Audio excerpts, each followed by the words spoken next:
We got freedom to gain, we feed them the game. Turn on new freedom exchange, we freeing your brain. They trying to shackle your mind, no half of us blind. Remember the past, but never go backwards in time. The ancestors lived through us, they help us build a model community. New Africa is soon to be. So tune in to Sister Marsha, Mujahideen, Imam Bilal, to get your cultural enlightenment now. Welcome back to another edition of New Freedom Exchange, your cultural expression for social dignity and community empowerment. I'm your co-host, Mujahideen, here with... Wa alaikum assalam. Imam Bilal Hassan is here, live and direct. Right now, this is the Brother Show. For today. Show. The sister's taking off tonight. For today, our dear beloved program director, Sister Marsha, is out in the field, out and about. So she will not be able to make it tonight, but she does give her salams to the people. And also, always, we ask you to give salams like she does every show. Wa alaikum assalam. We are well, alhamdulillah, Khadija. Ramadan Mubarak to you and yours. Give the Ramadan greetings to your family, Brother Ikrami. Husband, man. Put some respect on that sister, man. She got married, man. She sends us a wave. So if you're tuned in, wave at us, give us salams, let us know where you're tuned in from, inshallah, so we can shout you out. But yes, we're in for a good show tonight, a good evening show. So I hope everyone's Ramadan is going well. So for those who are observing the month of Ramadan, Deen, what's up, man? How you feel? Feeling good, man. We was up near your hood, not too far up your hood, in Newark yesterday. Actually, my old stomping grounds. Across the Hudson, man. Visit Imam Abdul Kareem Muhammad, the president of the new board of directors of the Muslim Journal. We were blessed to come there and do the Jummah Khutbah. So that was a good visit. And then today, our daughter, we up in the mountains, sister. Our daughter, she had her first recital. So that was pretty cool. See her in action. So, how about yourself, beloved? Alhamdulillah. Yesterday we attended the Black Muslims Now second annual iftar. Inshallah, organization started here in New York City for the cultivation of the Muslim life here in New York City, especially amongst the Muslims here. So it was really great to see the double amount of Muslims that showed up this year versus last year in the Gray Wellness, founded by Tim Gray, who's a Muslim wellness therapist, physical therapy, and then into that wellness sphere. So he has his own studio in Manhattan, and that was where we had their iftar at. So alhamdulillah, it was went really well. Good food, but most importantly, good fellowship and good being with the believers in the space. And then also on Tuesday, we went to the 20th annual 20th annual Link University in Cheney iftar. You said Cheney. C comes before L, man. I know. 20th annual Cheney and Lincoln University Muslim Alumni Iftar, which has been going on for 20 years. This was my first one that I attended. I have attended, as happening every year in the city of Philadelphia at different locations. This year was at the Philadelphia Masjid, and the host, that was the host, but the host or the sponsor for that night for the iftar was Imam Omar Sabir, who's the Philadelphia commissioner running for re-election as we speak for the city of Philadelphia. He is a Cheney University alumnus, proud Cheney University alumnus, and we had a great time fellowshipping with the brothers from Cheney and from Lincoln who showed up that night. It was a gracious attendance and great praying together inside the masjid together for breaking up the fast, and also praying as-salatu maghrib and as-salatu isha. And alhamdulillah, that went, and Tarawih too, that went really well as well. So shout out to the planning committee for that, and we are looking forward to continuing and growing the evolution of the Lincoln Cheney Iftar as we move into the future. So alhamdulillah, so that was the Tuesday trip to Philadelphia. Inshallah. Alhamdulillah. Excellent. So we got a couple announcements we want to get out before we start our show. Okay. One is coming up actually next week. Which is? We know we got some Bam Bar. We had them on a few weeks ago. I think they still got some tickets for the Philadelphia edition. Yes, I believe it's 15 left, but I don't know if that was last count. But yeah, there's a few left for Yeah, Philadelphia. so Which get your mhm. tickets. Come on out to Philadelphia. That's on Sunday, but then on Friday, New York, y'all still got some tickets, man. Yeah, like 30 left, but might be down a little bit, but we definitely have tickets left from New York. So come on by. That will be at 7 o'clock here in New York City and Brooklyn, New York. Tickets are $5 per person. That's the donation. That's from 2 years old and up. Anything under two is free. Limited seating. So you scan that QR code there. That will take you to the Eventbrite. Or you could just go to eventbrite.com and just type in BAM Iftar. And they all come up. Philly, New York, and the DMV is sold out, by the way. DMV So is sold out, but there is another event going on down there in Baltimore. this is the mosque, Baltimore's Muhammad's Mosque, presents here some of our imams, Imam Antar Mateen, who is the assistant imam, and Marsha Muhammad Newark, Imam Qasim Amin Thari, and also student imam Abdul Karim Muhammad, formerly known as Carlos Muhammad, will be having a discussion. This is reflections for Ramadan and beyond. This is April the 8th at 5 p.m. And the address is there. And also Imam Qasim Amin Thari will be doing a book signing of his latest book that he has out now. So come on by. It's what they call a special Ramadan event. So come on by if you're in the city of Baltimore and need something else to do. You can stop by here and be with the brothers and sisters here as well, inshallah. Inshallah. And then every day at 12 noon, if you haven't been tuning in, every day at 12 noon, we have Study Al Islam streaming their Ramadan series on the 99 attributes of Allah. So each day there will be three attributes that will be covered. 3 attributes that will be covered. So that's streaming daily on Facebook and YouTube here on New Freedom Exchange and New Freedom Network at noon. So when you have lunch or your typical lunch break around that 1 o'clock hour, we're not eating for the most part. Most of us are not eating. If we could spend some more time reflecting on Allah, this would be a perfect way to do that, utilize that time, inshallah. excellent. Then we got one more event in Ramadan. I'm sure there's others, but here was that one didn't come through yet. Before we go to the other Ramadan event, here is a fundraiser for the Muslim Journal. There we go.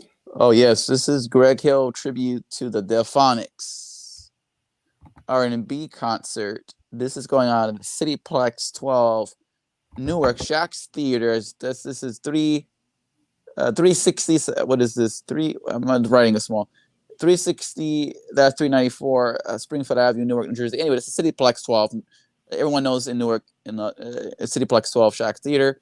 Doors open at 3. Showtime at 3:30. It's $45 for the show, $50 for show and picture with group. There will be vending opportunities starting at $100, and sponsorship tickets are available. They will be performing the greatest hits. Ready or Not, La La La means I love you, Hey Love, and much, much more. You can check these songs out on YouTube. For tickets, go to Eventbrite. Type in Muslim Journal concert tickets.eventbrite.com. Or for more information, tickets, contact Marsha Al-Haq at 973-373-0344. Okay, this is going down on what date? I can't see. It's at the top. May 7th. This is May 7th.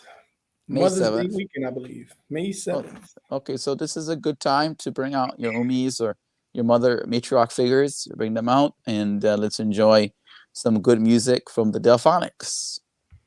Excellent. So I did find another flyer from Atlanta Masjid of Al-Islam. Okay, so Ramadan Sessions 2023. This is going on in Atlanta Masjid of Al-Islam. Also next week, all lined up.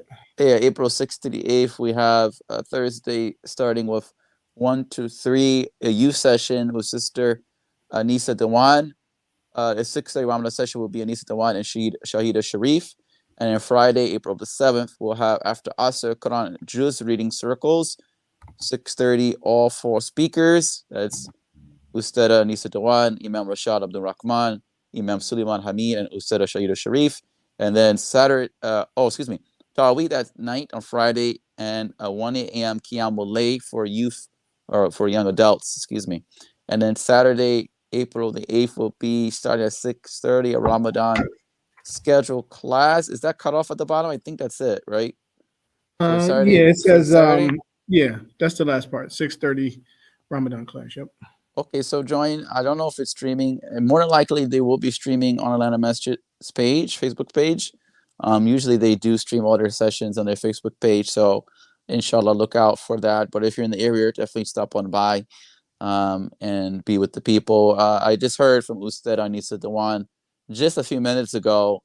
The community down there is doing well. As you all know, there have been some rapid tornado outbreak that has taken place across the South and Midwest over the past few days.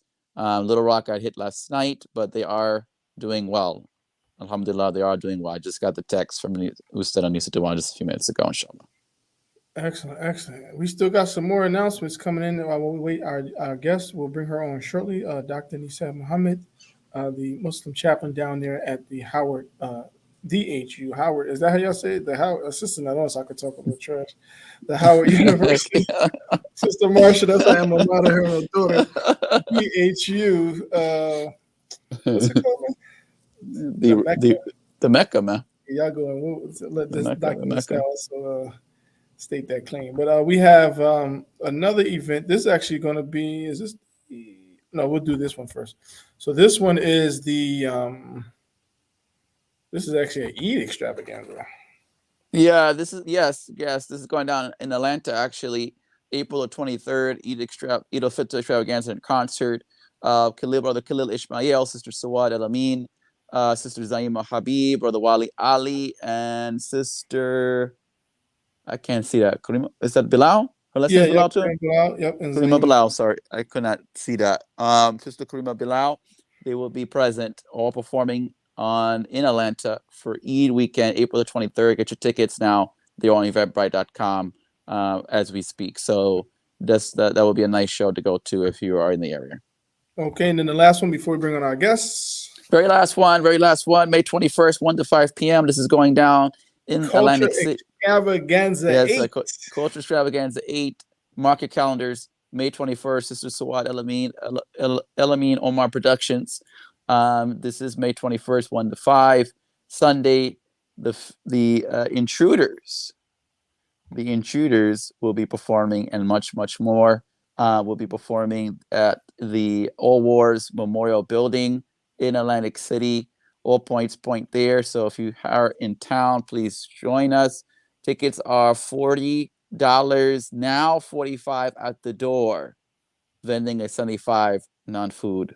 Food will be sold, and there will be additional free parking, and also New Freedom Exchange, New Freedom Network will be streaming it for $20. So look out for more information on that. Excellent. So without any further delay, we'd like to bring on our dear sister, Dr. Nisa Muhammad. Welcome. Assalamu alaikum. Walaikum salam. How are you all? Alhamdulillah, we are well. How about yourself? Alhamdulillah, I'm doing well. I'm excited just to have heard all the announcements. It just being here just to hear all the announcements.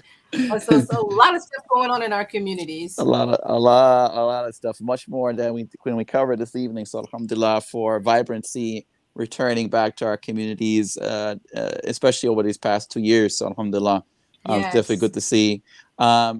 So Dr. Nisa, let's start here. For those who may not be familiar, who is Dr. Nisa Muhammad? If you had a chance to speak to somebody in the elevator, and you only know you have like about 30 seconds to a minute to really explain who Dr. Nisa Muhammad is, how would you introduce yourself? So I have the awesome privilege of being the Assistant Dean for Religious Life at Howard University, the Howard University, the HU, make no mistake, right? And it's like I said, it's a really awesome responsibility. It's an awesome privilege to work with young Muslim students, to work with our faculty and staff at the university. I'm responsible for religious programming. That is primarily includes the Muslim community, but I also work with the Christian students, the Hindu students. We have a small Jewish population as well. And so I just have just a great job. I love it.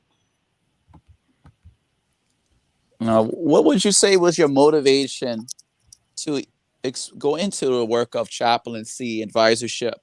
What was the motivation for you to do this work? So I was in a leadership program with Dr. Jimmy Jones, and he mentioned to me that they had these classes, this community leadership program that Hartford, then it was called Hartford Seminary, now it's Hartford International University, was offering this community leadership for community leaders and imam. It's like a 2-year community training. So he said, you may think about taking some of the classes. So I said, okay, this sounds interesting. So I got in the program, and what it was about chaplaincy and imams and community leaders, this whole program. And so part of the program, you had to intern somewhere so that you could test your skills, learn new skills, do whatever. And Hartford is in Hartford, Connecticut. I lived in the DC area. So I wanted to find some place, close to DC. And I thought about Howard University. It's an amazing space. And I wasn't sure if they had a Muslim chaplain or not, but they didn't.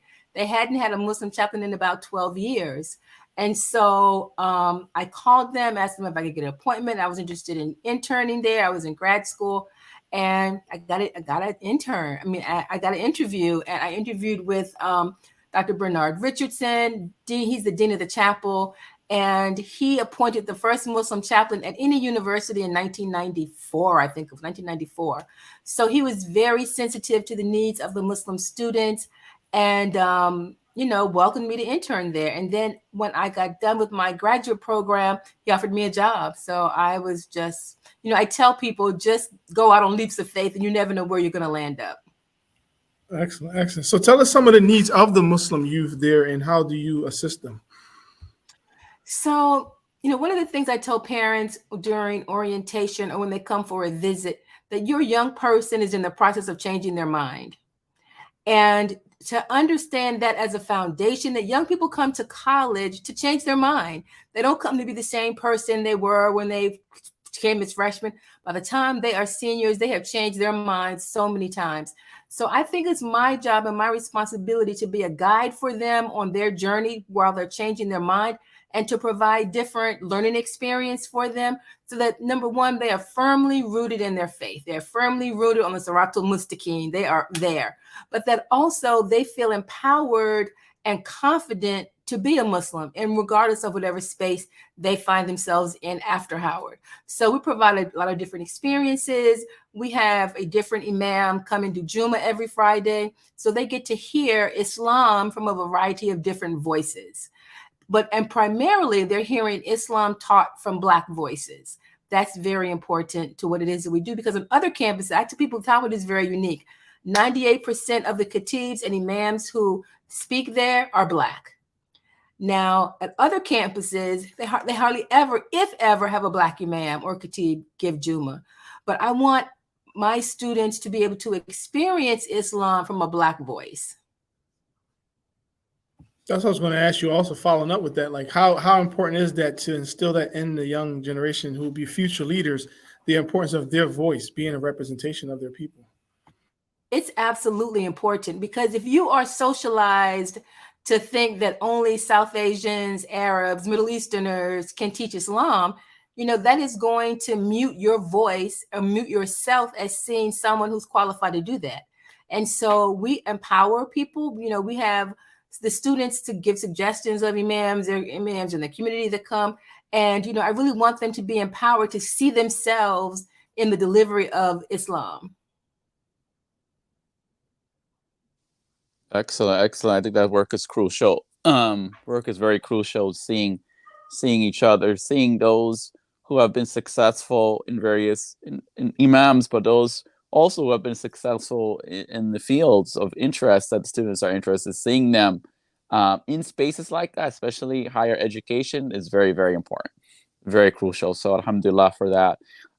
What would you say being right now in your travels, when you traverse the landscape of chaplaincy work, and working with students, what would you say now is the challenges amongst the landscape amongst Black Muslim student associations and HBCU Muslim student associations across the country now? What do you think would be some of the challenges or some of the challenges that you have come across even at Howard, for instance? So I think for the Howard students are in a bubble.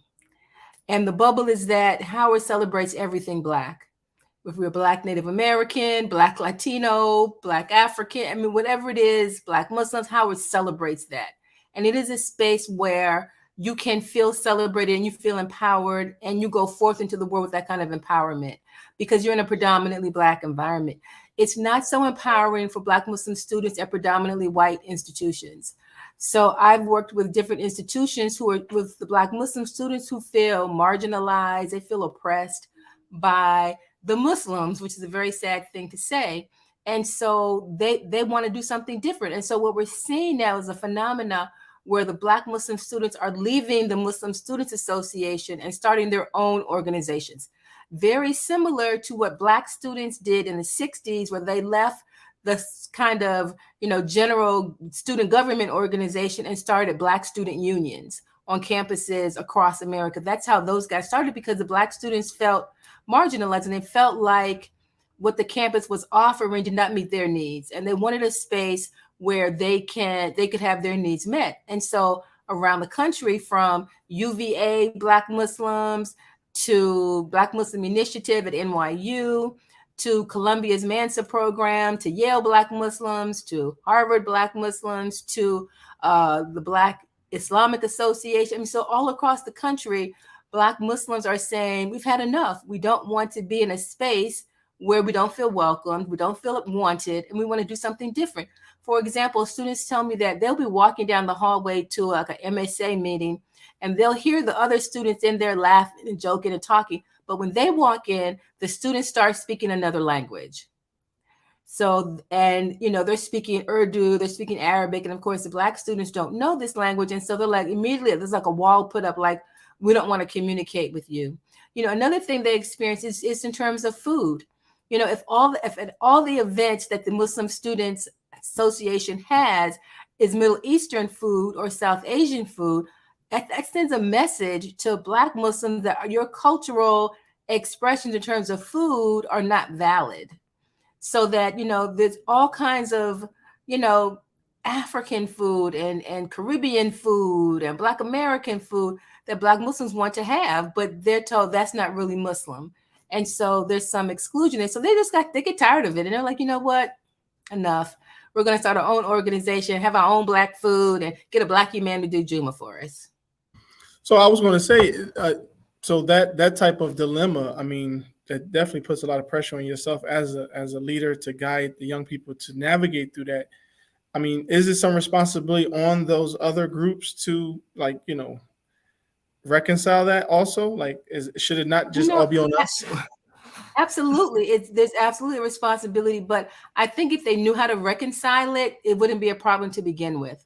Because a lot of times people try, like I was invited to speak at one university because the Black students had sent a petition and they had threatened to leave the MSA. And so, I asked the president of the MSA, I'm like, okay, you want to solve this problem. The Black Muslim students are complaining. Let me ask you a question. Have you ever had a Black imam for Juma? Oh, no, we never thought about that. Do you ever do any kind of community service in the Black community? No. Okay, so then you understand how the Black Muslim students are feeling. So several years ago, the University of Michigan, the MSA there was raising money to send water to Pakistan. University of Michigan, Detroit campus, raising money to send water to Pakistan. That is a very noble cause. I'm sure the people in Pakistan need water. Do you see anything wrong with that picture? They're in the middle of Detroit. They put an emphasis and interest, far, far away, and I guess being negligent of what's close to them. Exactly. Flint is right down the road, 30 minutes down the road, with a major water problem, and they did nothing about it. And so the Black Muslims feel like, wait a minute, we're going to send money all across the world, and our people down the street, 30 minutes away, do not have clean water. Why don't we do something for them? Right. So, these are some challenges that Black Muslims face, and they just, like I said, they're just kind of tired of it, and they just want more for themselves. They're only going to be on campus for a few years. Right. And so they want to enjoy that time and not feel like they always have to hassle and haggle with other Muslims. Excellent, excellent. So we're gonna have to follow back up on that, because that's a big thing that I think we need to address. We did have I think it was Sister Margaret Hill from the anti-racist art group. She came on and shared some astounding research that she's dealing with. So we definitely want to double back on that. But how can the Muslim community, I guess, in the surrounding areas of these campuses, how can they be a benefit to you all? So I think that is a great question, because students need support. If there's a masjid near their campus, invite the students to the masjid for Ramadan, for an iftar, invite them to come for suhoor, invite them to come there for Juma, have programs that, the students can participate in, because a lot of young people are what's called unmosqued. Their whole Islamic life is on campus, when they come on campus, because when they go home, their home masjid doesn't have any programming for young people anyway. So a lot of them are only involved in Islamic activities and programming when they're on campus. Do you think we're ready for a Muslim university? I know we have a few colleges. Absolutely. Yeah. Yes, we're absolutely ready. And I think that we have a lot of Muslim educators that would love to work at a Muslim university and provide education and training, because those kind of things are needed. Excellent, excellent. What are some of the, I guess, some things in your immediate future that you're looking to participate in, or that you're working on, that you'd like the community to know? So one of the things, we're just getting ready for commencement. We're winding down. The last day of classes is April 28th. And then we get ready for commencement. And we have several amazing students that are graduating. And I am so excited about launching them into the world. Some of them are still undecided. Are they going to grad school? Are they going to get a job? Are they going to do a gap year? What are they going to do? And so that's really where we are right now, just trying to decide. Plus, we're in the middle of Ramadan. And so, they're very happy about their fast. The students are doing suhoor, early morning runs to IHOP. They're getting food, and they're breaking their fast, and they're gathering for Fajr. So they're really doing some amazing things. We're doing iftar every Friday. Excellent, excellent. Before we let you go, we don't want to, I know we're coming up on the hour, or actually we're at the halftime hour, but I know that we are in preparation to breaking our fast. There was an opportunity that you all were working on in regards to a conference. Did you want to speak to that? Yeah. Or I can speak to it. We're so sad. We're planning a Black Muslim student conference because our students have friends at other universities all across the country, and they share ideas about what they're doing at Howard. And their friends are like, "Well, we don't do anything like that at our school. We want to come to Howard." So our students were organizing a Black Muslim student conference, but they have postponed it, possibly either to the fall or the spring. But we want to definitely, when we have the dates that, come back on and have the students talk about the conference, because we want it to be amazing. Excellent. Is there a way that people can contact you all or stay in contact? Yeah, if they follow HU_MSA, the students put everything on Instagram. That is their way of communicating with the world. Everything goes on IG. Okay, so we'll put that on there. Any closing remarks, Bilal, before we transition? Alhamdulillah, we were grateful for having Dr. Nisa here with us this evening, and in sharing the important work of the work that she does as an assistant dean in the department for religious life, specifically for the Muslim students who are in need of our services on these college campuses. And this is just a very crucial work, and we look forward to coming back on to even discussing a little bit of even strategizing how we can get more believers to go into the work of chaplaincy as relates to students. Oh, yeah. I think a lot of us, from the old school, the parent and grandparent generation, got hung up in the prisons. And not saying that the prisons are not, an important institution to be at, but, we kind of missed the opportunity to be with the students, to save them, because sometimes they may get caught up and end up going to the prison industrial complex, which we don't want to happen. No, right. For them. So we do need people in all these institutions, prisons, schools, and etc. Hospitals, All of these types of institutions that require chaplaincy and caregiving in that form of chaplaincy is needed. So we want to have that layered conversation and next time we hear in the space, because that's the next level. And we look forward to supporting and continuing to support the cultivation of the Black Muslim students experience at all HBCUs and PWIs, as we move in the near future. And we look forward to supporting the Black Muslim Student Conference at Howard University as well, and making that helping to make that a success for the students and for the community. We definitely want your support. Thank you so much. We really appreciate it. And just, enjoy your Ramadan. All of you, may Allah bless you with an amazing Ramadan. And may Allah answer all your prayers. Ameen. So we do want you all who listen to this now and listen to it in the future to put your MSA in the chat, put your school in the chat, represent your institution and your group that you have networks with. We want to build this communication stronger. We need each other. We need each other for support, and we need each other for just actually to be a light. We had a discussion last week, I believe, about interfaith discussion, and we were just honing in on the importance of our scriptures and how we could benefit each other by being a light for each other. And so that doesn't stop there. It translates and transfers over to other things that we do in our everyday life. So we thank you for taking the time with us to spend this time. Thank you. Yes, so until next time, we appreciate you all for tuning in to New Freedom Exchange, your cultural expression for social dignity and community empowerment. I'm your co-host, Mujahideen. We have Sister Marsha. She wasn't able to be with us tonight. And we have Imam Bilal Hassan. And we thank our special guest, Sister Dr. Nisa Muhammad, there at the HU. Put some respect on it.